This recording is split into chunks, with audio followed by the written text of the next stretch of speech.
Vendre est souvent effrayant.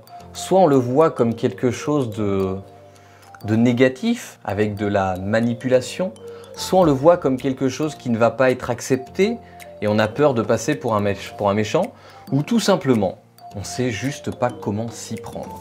Et pourtant, la vente, c'est pas malsain. La vente, c'est juste obligatoire pour une entreprise. Il y a un moment donné, si tu veux proposer tes produits et tes services, il va falloir que tu fasses des ventes. Tu n'as pas le choix. Que tu sois débutant, expérimenté avec 20 ans d'expérience, tu n'as pas le choix.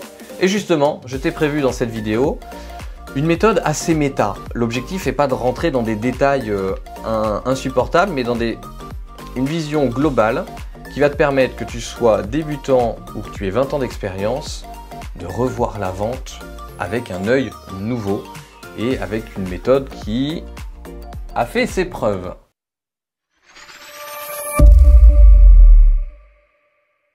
Salut, bienvenue dans le laboratoire du web, j'espère que tu es en pleine forme, que tu es prêt à devenir un vendeur de choc. Pourquoi est-ce qu'aujourd'hui je te donne une approche qui est globale? Alors déjà parce que c'est l'objectif de la vidéo, je l'ai conçu comme ça pour que tu aies une vision globale de la vente, et parce que c'est les fondamentaux qui ont leur importance, c'est les fondamentaux qui te donneront le plus de résultats. Si un jour tu constates un problème, et des problèmes on en a tout le temps, donc regarde à aujourd'hui, si tu as un problème dans tes ventes, ne cherche pas plus loin, il y a forcément un problème ou en tout cas une faille sur un des fondamentaux, notamment que l'on va voir aujourd'hui. Les fondamentaux, c'est comme les sportifs de haut niveau, c'est ce qui fait vraiment la différence. Un sportif de haut niveau, c'est quelqu'un qui maîtrise à la perfection les fondamentaux. Je te prends l'exemple tout simple. Le tir à l'arc, j'ai fait 3 ou 4 ans de tir à l'arc. Je tire très bien au tir à l'arc, je suis capable de mettre régulièrement une flèche dans le 10 et je sais comment faire pour mettre une flèche dans le 10. La cible a beau être à 20 mètres, 50 mètres, 70 mètres, les cibles ne sont pas les mêmes, le 10 ne fait pas la même taille, mais peu importe, la technique est la même et la technique je la connais. Je sais exactement ce qu'il faut faire pour mettre un 10. Alors qu'est-ce que j'ai de différent avec le champion du monde? Eh bien le champion du monde, il le fait juste plus souvent parce que il maîtrise à la perfection ses fondamentaux. Et j'aime bien l'image avec le tir à l'arc parce que le tir à l'arc c'est très simple. Le tir à l'arc, tu dois juste reproduire le même geste à chaque tir. Et c'est toute la difficulté, c'est toute la simplicité et la difficulté. Et en vente c'est pareil. Si tu utilises les mêmes fondamentaux mais que tu les utilises de mieux en mieux, que tu es de plus en plus à l'aise avec, que tu y penses moins, forcément ça fonctionne. C'est comme ça. Et donc la première chose que tu dois savoir, c'est que nous sommes tous des consommateurs, nous sommes tous des acheteurs. On paie notre loyer, on fait nos courses, on se fait plaisir aux autres en achetant des cadeaux. Bref, des sous, on en dépense. L'argent circule. D'ailleurs, petite croyance à casser au passage, ceux qui pensent que les riches sont des cons, il faut quand même savoir que les riches font circuler plus d'argent. Donc, éthique, pas éthique, tout ça, il y a un moment donné, l'argent, elle reste pas dans les poches. Ce qui fait que quelqu'un est riche, c'est pas que son argent est dans les poches, c'est qu'il peut l'utiliser. Donc s'il peut l'utiliser, il l'a fait circuler. Donc s'il a fait circuler, il dépense dans des commerces, il dépense dans des salariés, il dépense de l'argent. Donc l'argent circule. Bref, on est tous consommateurs et quand on est entrepreneur, on est également producteur. Et moi, ce qui m'intéresse de savoir, et ce qui m'intéresse à te transmettre, c'est psychologiquement, qu'est-ce qui se passe là-haut quand on achète?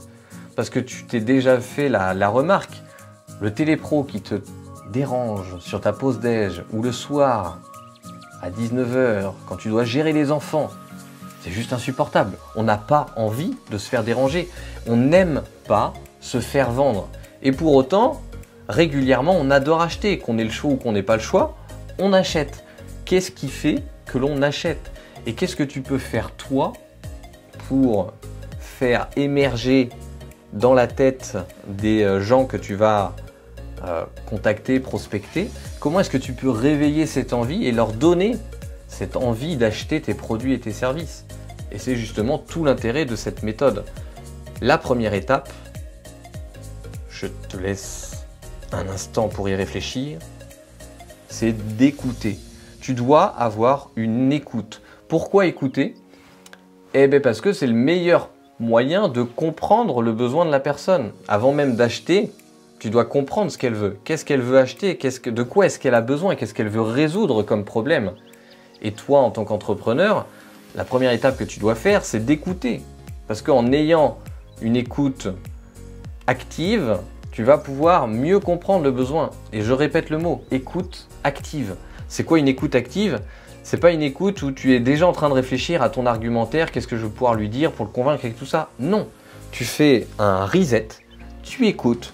Tu as évidemment des questions clés, tu orientes la conversation pour pas que ça parte en cacahuète, mais tu écoutes de manière active comment la personne formule ses problèmes, qu'est-ce qu'elle a vécu, qu'est-ce qui s'est passé, pourquoi elle a cette problématique aujourd'hui, qu'est-ce qu'elle veut résoudre, de quelle manière, etc. Tu écoutes. Tu peux même faire le test avec quelqu'un que tu connais pas. Tu es dans une soirée entre amis, tu as une personne que tu connais pas, tu lui poses des questions, tu t'intéresses à elle, tu écoutes activement. 9 chances sur 10 que la personne te trouve sympa, même si tu ne parles jamais de toi. Tu vas parler de rien d'autre que, tu vas rien faire d'autre que la faire parler. Elle aura 80-90% du temps de parole, mais cette personne va bien t'aimer parce qu'on aime être écouté.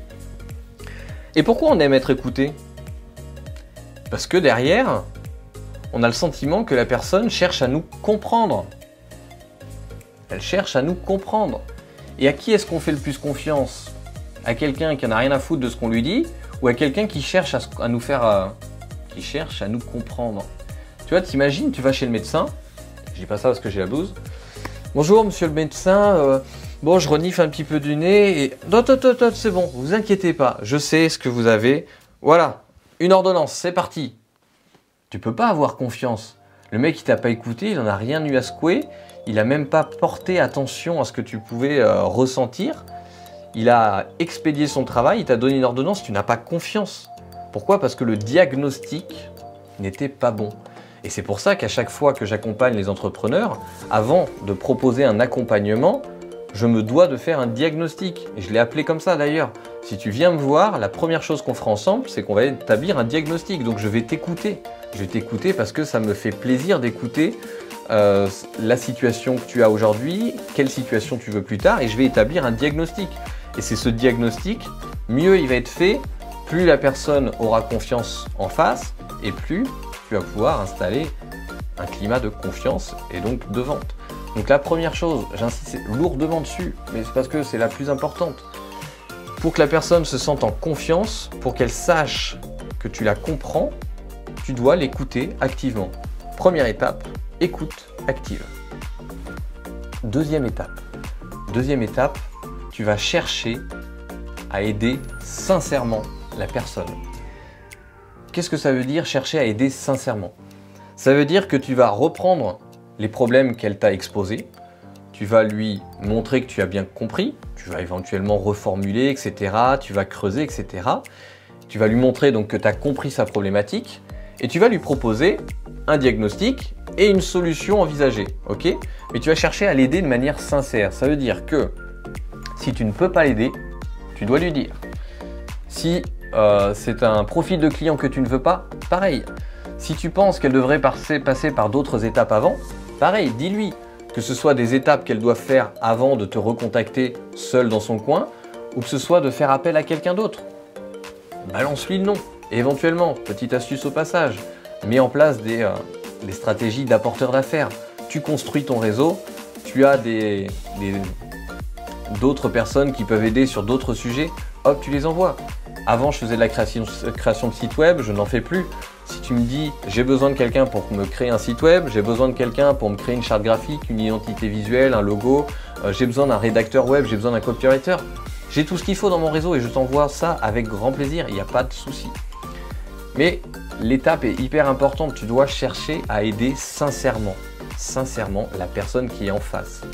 Si tu veux rester sur le long terme, alors évidemment tu pourrais la squeezer cette étape, hein.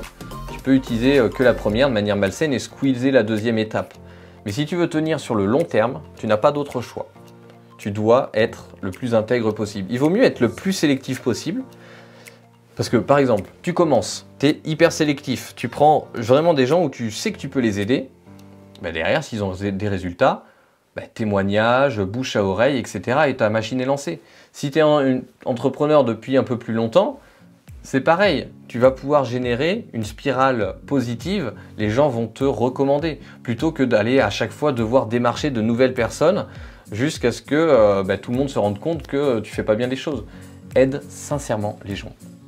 Et la troisième étape, celle que par laquelle les gens commencent en général, c'est que tu vas proposer tes services. Tu vas pas les imposer, tu vas proposer tes services, ton offre, ton produit, ton accompagnement, peu importe. Tu le proposes. C'est-à-dire que tu as écouté activement, tu as montré que tu comprenais son besoin, tu cherches à l'aider sincèrement et à un moment donné, tu vois que ça match. Elle a le profil idéal, elle peut se faire aider, etc. À partir de ce moment-là, tu lui dis, écoute, je peux t'aider. Voilà ce que je te propose. Et là, tu lui proposes. Et à partir de ce moment-là, il n'y a plus de vente forcée, il n'y a plus de vente malsaine. Tu n'as fait que proposer un être humain qui est passé dans ton entonnoir, et c'est pas péjoratif, c'est un entonnoir de vente dans le sens où il s'est qualifié lui-même, tu vas lui proposer tes produits et tes services.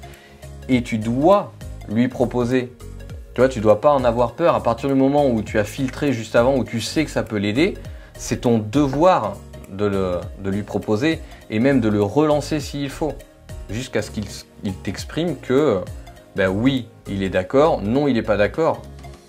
C'est la meilleure méthode. Voilà pour la méthode méta sur la prospection. J'espère que ça peut t'aider. J'ai créé d'autres vidéos sur la vente, sur tout un tas de sujets qui vont t'aider à développer ton entreprise. Je te mets les liens ici et là. Tu peux aussi aller voir dans la description. Dans la description, tu as des ressources. Je suis un créateur de contenu un peu compulsif. Je crée énormément de contenu vidéo, des masterclass, des machins, des trucs. Et donc certaines, je les package et je te les mets en mode offert. Voilà. Évidemment, tu dois juste lâcher l'adresse email. Et tout ça, je te les mets dans la description.